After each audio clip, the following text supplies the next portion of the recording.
Hey, do you know what country this is? It's not China. If you said Taiwan, you'd be correct.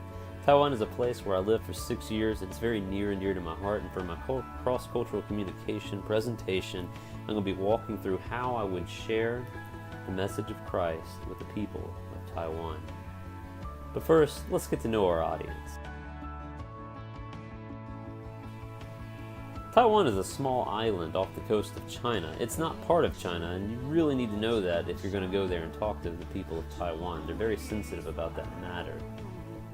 There's about 22 million people live on that island, and you can find a hodgepodge of religious and non-religious people. Here's a picture of a temple. I took this at Chinese New Year, and you can see people bowing down, burning incense. They'll burn ghost money. They'll offer food to the idols. You can also find gods marching in front of, and you guessed it, that is a movie theater behind them. And you can see this all over Taiwan.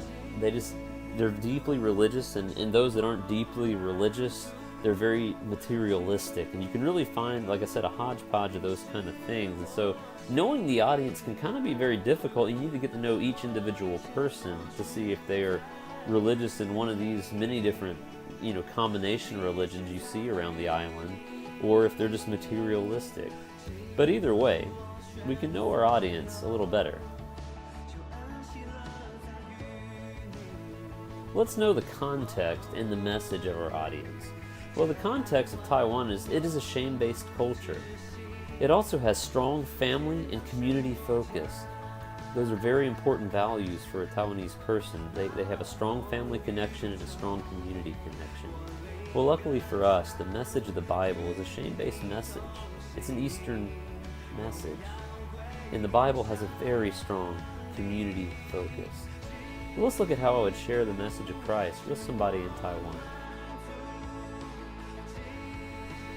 Well, I would say that in the beginning, God created man and woman, and He created us for eternity with Him in relationship, in unity, and community. But the people that He created for community and unity rebelled and brought shame into the relationship. And they didn't just shame themselves with their action, they actually shamed God. And this caused a fall from that relationship, a break in the relationship between God and people and each other. So it was broken all around. That shame spread and led to eternity without God, eternity without that relationship and that unity. And people tried many things to cover the brokenness. They tried to cover the shame with money, with friends, with power, with many other things, but it only led to more and more brokenness and shame. But when we couldn't reach God, God came to us in the person of Jesus, who lived and He died on a cross to cover the shame that we caused God. Being fully man and fully God, He paid the shame. He covered the shame that we could not cover. And through relationship with Him and belief in Jesus, we can once again have our unity and community restored with God, and our shame forever covered by the blood of Christ.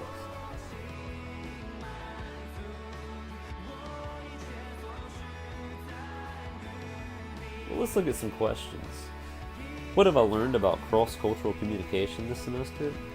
Well, I've learned, for one thing, cross-cultural communication takes a lot of work. You need to know not only the people, not only the message, you need to know the message of the gospel really well. You need to have an ongoing relationship with God if you're going to communicate the gospel across cultures, but you also need to know their context, you need to know them, and you really need to know yourself as well.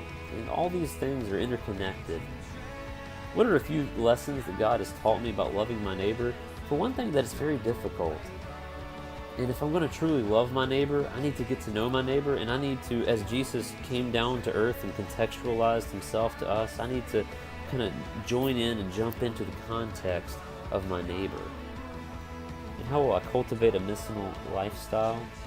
Well, the beautiful thing about that is the nations are here. Raleigh is a very diverse city. Wake Forest is a growing and diverse city. I have a lot of international friends here.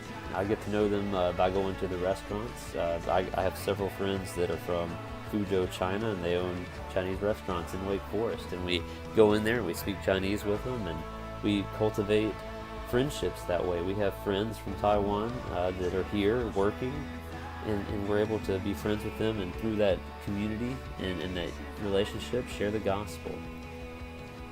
That's what I'm going to do. But what are you going to do?